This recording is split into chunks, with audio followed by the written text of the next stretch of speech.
నామానికి మహిమ ఘనత ప్రభావములు కలుగునుగాక. ప్రభునందు ప్రియమైన సహోదరి సహోదరులారా, ప్రభువైన యేసుక్రీస్తు నామంలో మీకు అందరికీ కూడా శుభాలు తెలియచేస్తూ ఉన్నాను. ఆయన వాక్యమే సత్యము అనేటువంటి ఈ కార్యక్రమం ద్వారా దేవుని యొక్క వాక్యాన్ని మీతో కలిసి పంచుకోవటానికి దేవుడు నాకు ఇచ్చినటువంటి మంచి సమయాన్ని బట్టి ప్రభుని ఎంతగానో స్తుతిస్తూ గణపరుస్తూ ఉన్నాను. ప్రియులారా, దేవుని యొక్క మాటలు శ్రద్ధగా వినండి, ఆలోచించండి, మరి గ్రహించండి, గైకొనండి. ఆ ప్రకారంగా జీవించడానికి ప్రయత్నం చేయండి. ఎందుకంటే దేవుని యొక్క వాక్యాన్ని మనం అనుసరించి జీవించినప్పుడు నిజంగా మనము దేవుని యొక్క ఆశీర్వాదాలు పొందగలుగుతాం. దేవుని యొక్క వాగ్దానాలు మనము మన జీవితంలో అనుభవించగలుగుతాం. కనుక దేవుని యొక్క వాక్యాన్ని మనము ఎంత బాగుగా గైకొని దాని ప్రకారంగా నడుచుకుంటామో అంతగా దేవుని యొక్క ఆశీర్వాదాలు మనము మన అనుభవంలోనికి తెచ్చుకుంటాం. ప్రియులారా, మనము ఈ దినాలలో కొండ మీద ప్రసంగంలో ఉన్నటువంటి ధన్యతలను గురించి మనం ధ్యానం చేస్తూ ఉన్నాము. మరి చివరి ధన్యత అయినటువంటి మరి ఈ ధన్యతను గురించి మనము చదివి ధ్యానం చేద్దాం. మత్తయి సువార్త 5వ అధ్యాయము 10, 11, 12 వచనాలు చదువుకున్నాం. నీతి నిమిత్తము హింసించబడువారు ధన్యులు, పరలోక రాజ్యము వారిది. నా నిమిత్తము జనులు మిమ్మును నిందించి హింసించి మీ మీద అబద్ధముగా చెడ్డ మాటలెల్ల పలుకున్నప్పుడు మీరు ధన్యులు. సంతోషించి ఆనందించుడి, పరలోకమందు మీ ఫలము అధికమగును. ఇలాగున వారు మీకు పూర్వమందుండిన ప్రవక్తలను హింసించిరి. పరిశుద్ధుడా, ప్రేమగల తండ్రి, నీకు స్తోత్రాలు నాయనా. నీ మాటలు చదువుకుని ఉన్నాం. నీ మాటల్లో ఉన్న భావాలు, సత్యాలు, మర్మాలు మీరే మాకు తేటగా బోధించి మమ్మల్ని సర్వసత్యంలోనికి నడిపించండి. ఆ సత్యవాక్యాన్ని అనుసరించి జీవించే భాగ్యాన్ని మాకందరికీ దయచేయమని, ఈ పక్షాన్ని నిలిచిన వాడు నిష్ప్రయోజకుడు మీరే కనికరించమని యేసుక్రీస్తు వారి యొక్క శ్రేష్టమైన నామమున ప్రార్థన చేసి వేడుకుంటున్నాము తండ్రి, ఆమేన్. ప్రియులారా, మనం చదువుకున్నటువంటి ఈ లేఖన భాగంలో నీతి నిమిత్తము హింసించబడువారు, అలాగే ప్రభు నామము నిమిత్తము నిందించబడి హింసించబడి అబద్ధముగా చెడ్డ మాటలెల్లా పడేటువంటి వారు ధన్యులు అని దేవుని యొక్క వాక్యం చెప్తుంది. ప్రియులారా, నీతి నిమిత్తము హింసించబడటం అంటే ఇక్కడ ఆయన నామము నిమిత్తము హింసించబడటం, ఇంచుమించుగా ఈ రెండు ఒకటే భావాన్ని మనకి తెలియజేస్తూ ఉన్నాయి. ఎందుకంటే నీతిమంతుడు మన ప్రభువైన యేసుక్రీస్తే. కనుక నీతి నిమిత్తము హింసించబడటం అంటే మన ప్రభు నిమిత్తం, అంటే ప్రభు నామము నిమిత్తం. ఎందుకంటే మనము రక్షించబడినటువంటి దేవుని బిడ్డలుగా ఈ లోకంలో మనం జీవిస్తూ ఉన్నాం. ఈ లోకంలో నీతి అనేది ఎక్కడ మనకు కనబడదు. నీతిమంతుడు లేడు, ఒక్కడును లేడు. అందరూ కూడా పాపులే, ఏ భేదం లేదు అని దేవుని యొక్క వాక్యం సెలవిస్తూ ఉంది. ఎందుకంటే పాపములో ఉన్నటువంటి ఈ లోకం, పాపాన్ని అభ్యాసం చేస్తున్నటువంటి ఈ లోకంలో మరి నీతి అనేది వారికి కనబడినప్పుడు వారు దాన్ని సహించలేరు, వారు దాన్ని ఓర్చుకోలేరు. అందుకనే నీతిగా ఉన్నటువంటి వారిని దైవ గ్రంథంలో హింసించినటువంటి సందర్భాలు ఎన్నో మనం చూస్తూ ఉన్నాం. అసలు మన ప్రభు అయినటువంటి యేసుక్రీస్తు వారిని ఎందుకు ఆనాటి పరిసయ్యులు అనగా మత నాయకులు, ఆ శాస్త్రులు అనేటువంటి వారు ఎందుకు హింసించారంటే వారి యొక్క అవినీతిని ఆయన బట్టబయలు చేశాడు. వారి యొక్క అవినీతి ఎదుట ఆయన నీతి క్రియలు వారు సహించలేకపోయారు, వారవలేకపోయారు.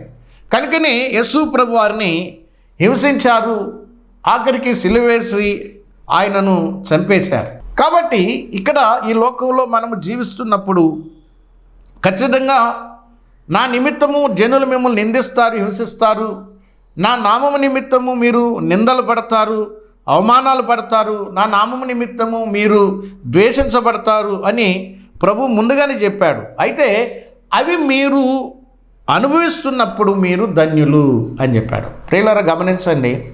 మరి దేవుడు చెప్పినటువంటి మాట మనం ఆలోచన చేస్తున్నప్పుడు ఈనాడు వినబడుతున్నటువంటి మాటలు, దేవుడు చెప్పినటువంటి మాటలు మనం ఆలోచన చేస్తే చాలా వ్యత్యాసం కనబడతా ఉంది. ఎందుకంటే ప్రభువారే చెప్పారు, నా నామము నిమిత్తము, నా నీతి నిమిత్తము మీరు ఖచ్చితంగా మరి హింసించబడతారని ప్రభువారు ఎందుకు చెప్పారు? ఎందుకంటే ఖచ్చితంగా వస్తాయి కాబట్టి ప్రభు చెప్పారు. అందుకని ఇక్కడ మనం చూసినట్లయితే మన ప్రభువే అనేక సార్లు హింసించబడినట్టుగా మనము దేవుని యొక్క వాక్యంలో మనం చూస్తాం. మత్తయి సువార్త 16వ అధ్యాయంలో 21వ వచనంలో మనం చూసినప్పుడు ప్రభువారు చెప్పారు, అప్పటి నుండి తాను యెరూషలేమునకు వెళ్ళి పెద్దల చేతను ప్రధాన యాజకుల చేతను శాస్త్రుల చేతను అనేక హింసలు పొంది చంపబడి 3వ దినమున లేచుట అగత్యమని యేసు తన శిష్యులకు తెలియచేయ మొదలుపెట్టగా. ఇక్కడ మీరు గమనించండి, యేసు ప్రభువారు ముందుగానే చెప్పారు, ఎందుకు మిమ్మల్ని హింసిస్తారు అంటే నన్ను హింసించారు. అందుకనే ఇక్కడ లూకాసు వార్తలో 17వ అధ్యాయము 25వ వచనంలో కూడా చెప్పాడు. చూడండి, ప్రభు అయితే ముందుగా ఆయన అనేక హింసలు పొంది ఈ తరం వారి చేత ఉపేక్షించబడాలి అని ఇక్కడ కూడా ఆయన చెప్పారు.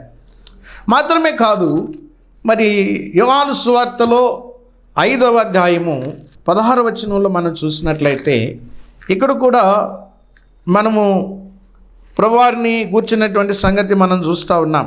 చూడండి, ఈ కార్యములను విశ్రాంతి దినమున చేసినందున యూదులు యేసును హింసించిరి.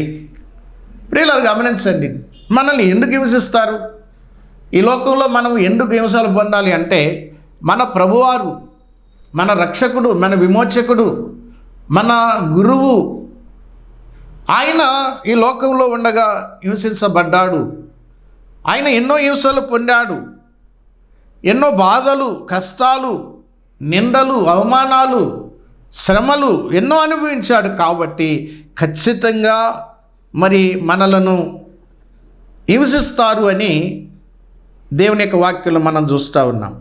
ఎందుకంటే ఇదే యోహాను సువార్తలో 15వ అధ్యాయము 20వ వచనాన్ని మనం చూసినట్లయితే యేసు ప్రభువారు చెప్పాడు, ఏమన్నాడు చూడండి, దాసుడు తన యజమానుని కంటే గొప్పవాడు కాడని నేను మీతో చెప్పిన మాట జ్ఞాపకము చేసుకొనిడి.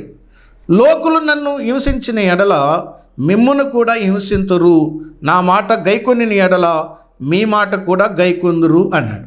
ప్రియులారు గమనించండి, లోకులు నన్ను హింసిస్తారు కాబట్టి మిమ్మల్ని కూడా హింసిస్తారని ప్రభు ముందుగానే చెప్పాడు. అయితే నా నామము నిమిత్తము మీరు హింసలు పొందితే, నీటి నిమిత్తము మీరు హింసలు పొందితే మీరు ధన్యులు అని చెప్పాడు. పరలోక రాజ్యము మీది, మీరు పరలోకంలో గొప్ప బహుమానాన్ని పొందుతారు. అదే దేవుడు మనకి ఇచ్చేటువంటి ధన్యత. ప్రియులారా గమనించండి, పరలోక రాజ్యము మన సొంతమవుతుంది. పరలోకానికి వెళ్ళిన తర్వాత మనకి గొప్ప బహుమానం కూడా దేవుని ద్వారా మనం పొందుతాం.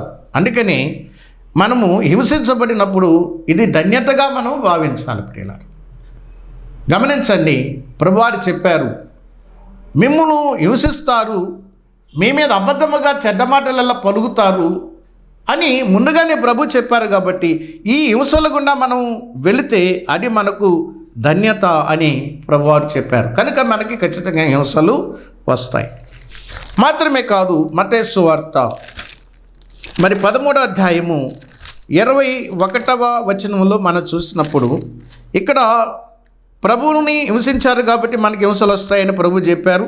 ఇప్పుడు మత్తయి సువార్త 13వ అధ్యాయము 21వ వచనంలో చూసినట్లయితే, అయితే అతనిలో వేరు లేనందున అతడు కొంతకాలము నిలుచును గాని వాక్యము నిమిత్తము శ్రమ అయినను హింస అయినను కలుగగానే అన్నాడు. వాక్యము నిమిత్తం, ప్రియులారా గమనించాలి, నీతి నిమిత్తము హింస, ప్రభు నామము నిమిత్తము హింస, ఇక్కడ వాక్యము నిమిత్తము హింస. అవును, వాక్యానుసారంగా మనము జీవిస్తే ఖచ్చితంగా మనకి హింస కలుగుతుంది. వాక్యానుసారంగా మనము జీవిస్తే ఖచ్చితంగా మనకి నిందలు వస్తాయి. వాక్యానుసారంగా మనం జీవిస్తే మన మీద అబద్ధాలు పలికే వాళ్ళు ఉంటారు అని దేవుని యొక్క వాక్యం చెప్తుంది. గుర్తుంచుకోండి, ఎందుకు మనకి హింసలు కలుగుతాయి అంటే, దేవుడిని అంటే ప్రభుని హింసించారు కనుక మనకి హింసలు వస్తాయి. వాక్యము నిమిత్తము మనకి హింసలు వస్తాయి, ఆయన నామము నిమిత్తము మనకి హింసలు వస్తాయి. అంత మాత్రమే కాదు, మరి అపొస్తలుల కార్యముల గ్రంథంలో 13వ అధ్యాయంలో 50వ వచనంలో మరి ఎందుకు హింసలు వస్తాయి కూడా ఇక్కడ రాయబడి ఉంది. అపొస్తలుల కార్యముల గ్రంథము 13వ అధ్యాయము 50వ వచనాన్ని మనము చూడండి. ప్రభు వాక్యము ఆ ప్రదేశం అన్నంతటా వ్యాపించెను, కానీ యూదులు భక్తి మర్యాదలు గల స్త్రీలను ఆ పట్టణపు ప్రముఖులను రేపి పౌలునకు బర్నబాకును హింస కలగజేసి, చూడండి, హింస కలగజేసి. ప్రియులరా, మరి పౌలు బర్నబా అనేవారు దేవుని యొక్క వాక్యాన్ని ప్రకటిస్తూ ఉండగా, సువార్తను ప్రకటిస్తూ ఉండగా కొంతమంది విరోధులు, ప్రియులరా, ఈ విరోధులు మరి సువార్తకు వ్యతిరేకంగా పనిచేసేటువంటి ఈ విరోధులు మరి మొదటి శతాబ్దంలోనూ ఉన్నారు, ఇప్పుడు ఈ 21వ శతాబ్దంలో కూడా వీరు ఉన్నారు. ఎందుకంటే ఉంటారు, ఇక ముందు కూడా వీరు ఉంటారు. ఎందుకనంటే ఇక్కడ సువార్త అనేది ప్రకటించబడుతుంది. సువార్త ద్వారా ప్రజలు రక్షించబడతా ఉన్నారు. వారి యొక్క మతము దెబ్బతింటా ఉంది. వారి మతాన్ని విడిచిపెట్టి యేసుక్రీస్తు మార్గములోనికి యూదులు వస్తూ ఉండగా వీరు వారి మతము దెబ్బతింటుందని, వారి మతానికి నష్టం కలుగుతుందనే ఉద్దేశంతో ఈ సువార్త ప్రకటించడానికి వచ్చినటువంటి ఈ పౌలు బర్నబా అనేటువంటి ఈ యొక్క దేవుని సేవకులకు వారు ఎంతో హింస కలిగించినట్టుగా మనం ఇక్కడ చూస్తూ ఉన్నాం. ప్రియులారా, గమనించండి. ఒకటి, యేసు ప్రభువుని హింసించారు కాబట్టి మనకు హింసలు కలుగుతాయి. వాక్యము నిమిత్తము మనకు హింసలు కలుగుతాయి. అలాగే దేవుని యొక్క సేవ నిమిత్తం కూడా మనకు హింసలు కలుగుతాయి. గుర్తుంచుకోండి. ఇంకొక మాట మనం చూద్దాం. అపొస్తలులు తిమోతికి రాసినటువంటి 2వ పత్రిక 3వ అధ్యాయము 12వ వచనంలో మనం ఇక్కడ చూస్తాం. క్రీస్తు యేసునందు సద్భక్తితో బ్రతుక ఉద్దేశించు వారందరూ హింస పొందుదురు. ఇంకా ఎవరికి హింసలు వస్తాయండి? క్రీస్తు యేసునందు సద్భక్తితో బ్రతుకను ఉద్దేశించేటువంటి వారు. ఇప్పుడు భక్తి అనేది చాలా రకరకాల భక్తి ఉంది. క్రైస్తవులు చేసేటువంటి భక్తి మరి కొన్ని చూస్తూ ఉంటే చాలా విడ్డూరం కలుగుతుంది, చాలా ఆశ్చర్యం కలుగుతుంది, మరి చాలా వింత కూడా మనకి అనిపిస్తూ ఉంటుంది. కానీ ఇక్కడ క్రీస్తు యేసునందు సద్భక్తితో, సద్భక్తి అనేటువంటి మాట మనం ఇక్కడ చూస్తూ ఉన్నాం. సత్యము యేసుక్రీస్తునందు, సత్ అంటే వాక్యము, వాక్యానుసారంగా యేసుక్రీస్తులో ఉండి భక్తి చేసే వాళ్ళందరూ కూడా హింస పొందుతారు.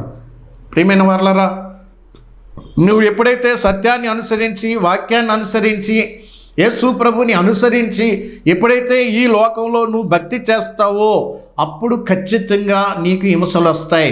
అయితే నువ్వు హింసించబడితే నువ్వు ధన్యుడవు, నువ్వు ధన్యురాలు. ప్రభుని హింసించారు కాబట్టి నిన్ను హింసిస్తారు, అయితే నువ్వు ధన్యుడు. దేవుని యొక్క సువార్తను, వాక్యాన్ని ప్రకటించినప్పుడు, సేవ చేసినప్పుడు నువ్వు హింసించబడతావు, అయితే నువ్వు ధన్యుడవు. దేవుని యొక్క వాక్యము నిమిత్తము నీకు హింస కలుగుతుంది, అయితే నువ్వు ధన్యుడవు. ఇక్కడ మనం చూస్తున్నాం, సద్భక్తితో మనము బ్రతకాలని అనుకుంటే ఖచ్చితంగా మనకి హింస కలుగుతుంది, అయితే నువ్వు ధన్యుడు, ధన్యురాలు. ఇంకొక మాట కూడా మనం చూద్దాం. చూడండి, గలతీ పత్రికలో 4వ అధ్యాయము 29వ వచనాన్ని మనము గమనిస్తే, అప్పుడు శరీరమును బట్టి పుట్టినవాడు ఆత్మను బట్టి పుట్టిన వానిని ఎలాగూ హింస పెట్టెనో ఇప్పుడును అలాగే జరుగుతున్నది. ప్రియులరా, ఇక్కడ గలతీ పత్రికలో అపొస్తలుడైనటువంటి పౌలు ఉపమాన రూపంగముగా లేకపోతే అలంకార రూపముగా ఒక విషయాన్ని ఇక్కడ గలతీ విశ్వాసులకు జ్ఞాపకం చేస్తూ ఉన్నాడు.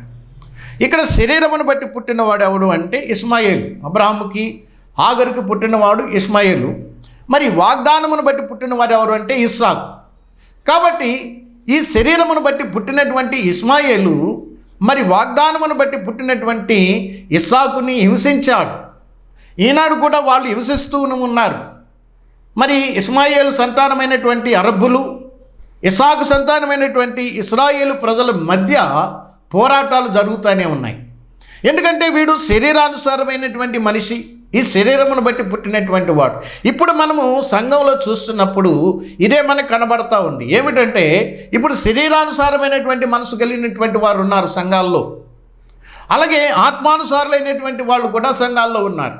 ఎప్పుడైనా మీరు గమనించండి, ఈ ఆత్మానుసారంగా నడుచుకునేటువంటి విశ్వాసులు కానివ్వండి, సేవకులు, పెద్దలు, పరిచారకులు ఎవరైనా కానివ్వండి, ఆత్మానుసారంగా నడుచుకునేటువంటి వారికి హింసలు వస్తాయి. బయట నుంచి కాదండి, లోకములోంచి హింసలు రావు వీరికి.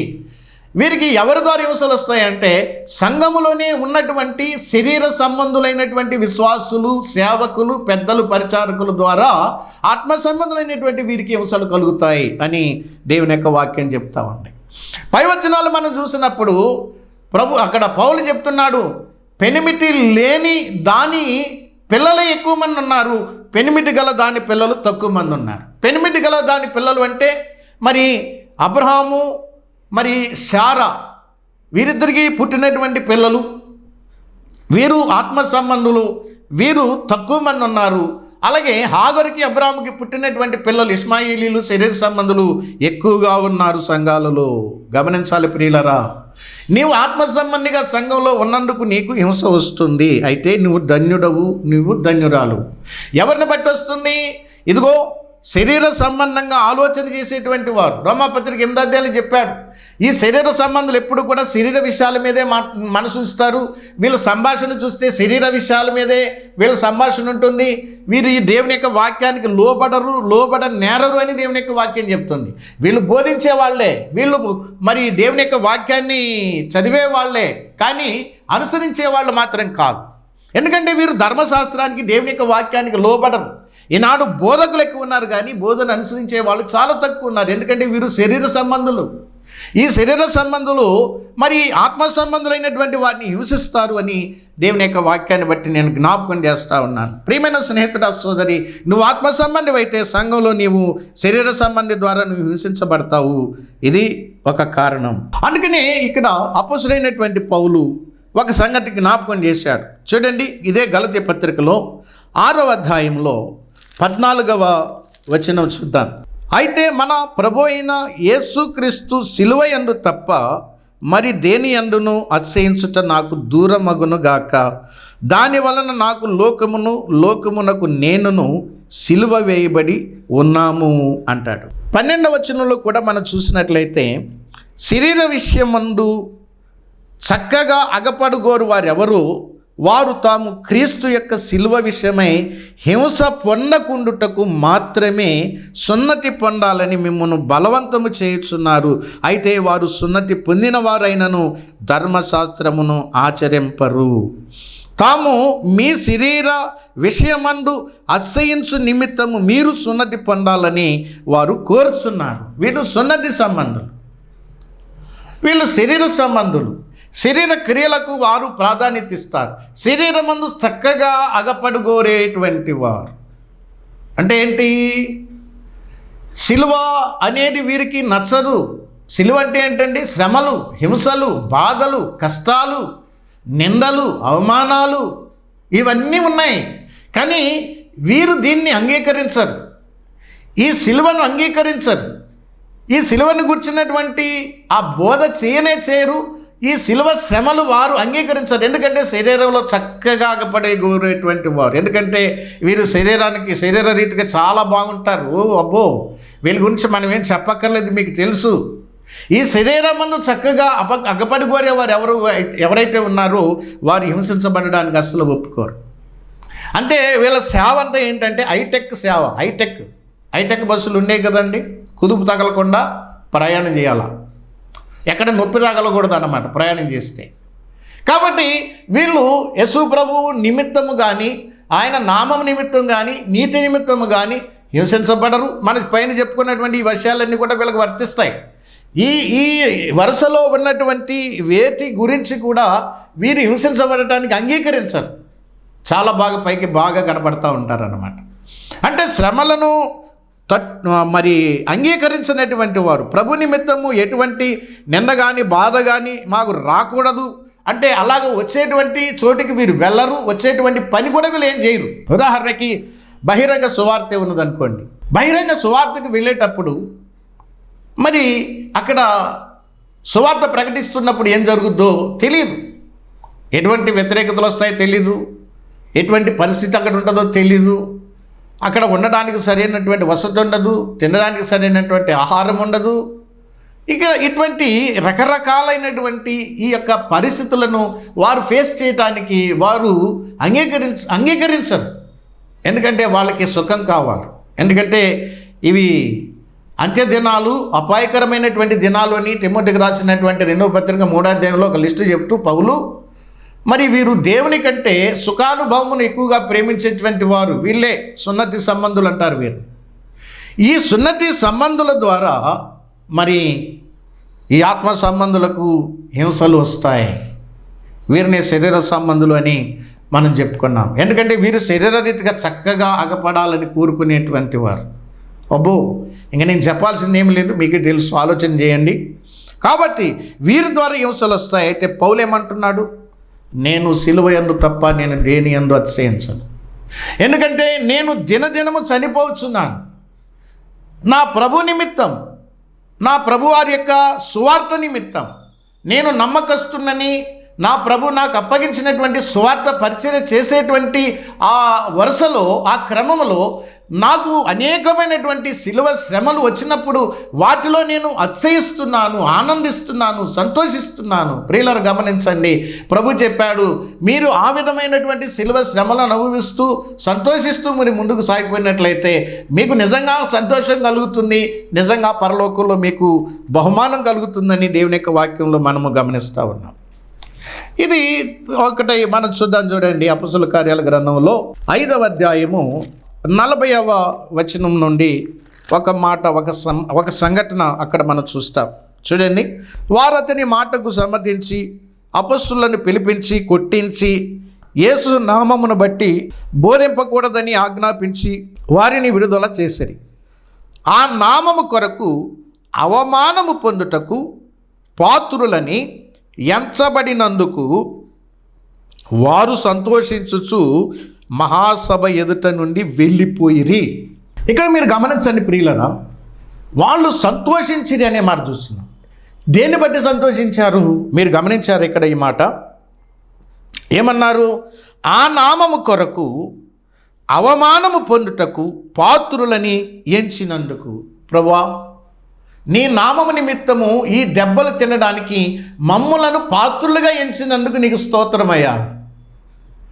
ఈ దెబ్బలు మేము తినినందుకు నీ నామము నిమిత్తము, నీ సువార్త నిమిత్తము, నీ వాక్యము నిమిత్తము మేము ఈ దెబ్బలు తినినందుకు మేము ఎంతో సంతోషిస్తున్నామయ్యా. ఎందుకంటే నీ నామము నిమిత్తము హింసించబడితే మాకు ధన్యత ఉన్నదన్నావు, ఆ ధన్యత మాకు ఈ లోకంలో దొరికింది. ప్రభువా నీకు స్తోత్రమని వారు సంతోషించి ఆ సభ ఎదుటి నుండి బయటకు వెళ్ళినట్టుగా మనం చూస్తూ ఉన్నాం. అందుకనే పౌలు చెప్తున్నాడు, ఇదే క్రమంలో చెప్తున్నాడు, నేను సిలువ యందు తప్ప దేని యందు నేను అతిశయించను.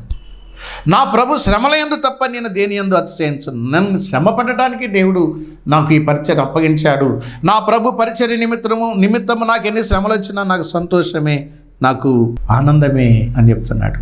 ఎందుకంటే ఆ ధన్యత పౌలుకి తెలుసు. అయితే ప్రియులరా, హింస వచ్చినప్పుడు మనము ఓర్చుకోవాలి. కొరింథీయులకు రాసిన మొదటి పత్రిక 4వ అధ్యాయము 12వ వచనంలో ఈ విధంగా మనం చదువుతాం. ఈ గడియ వరకు ఆకలి దప్పులు గలవారము, దిగంబరులము, పిడిగుద్దులు తినుచున్నాము, నిలవరమైన నివాసం లేక ఉన్నాము, స్వహస్తములతో పనిచేసి కష్టపడుచున్నాము, నిందింపబడి దీవించుచున్నాము, హింసించబడి ఓర్చుకొనుచున్నాము. ప్రియులరా, మనకి ఓర్పు అవసరం. నిందలు వచ్చినప్పుడు, అవమానాలు వచ్చినప్పుడు, దెబ్బలు కొట్టినప్పుడు, హింసించబడినప్పుడు మనం ఓర్చుకోవాలి.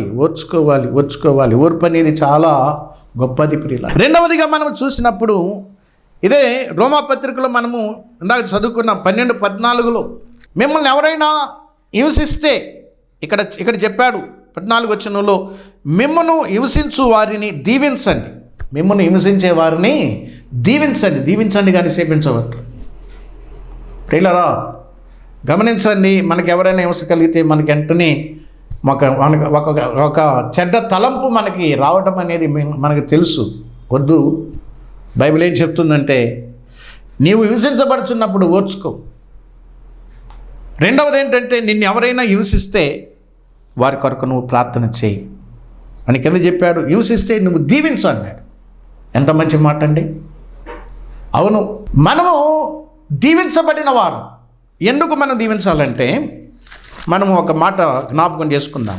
పేతురు రాసినటువంటి మొదటి పత్రికలో 3వ అధ్యాయములో 9వ వచనంలో ఆశీర్వాదమునకు వారసులగుటకు మీరు పిలువబడితే గనుక కీడుకు ప్రతి కీడైనను దూషణకు ప్రతి దూషణైనను చేయక దీవించండి. మనం ఎందుకు పిలువబడ్డామండి? దేవుడు మనల్ని దీవించాడు, మనల్ని ఆశీర్వదించాడు. మనము ఆశీర్వాదానికి వారసులం, అందుకే దేవుడు మనల్ని పిలిచాడు. మనము ఆశీర్వదించబడినటువంటి వారము, మనము ఆశీర్వాదానికి వారసులము.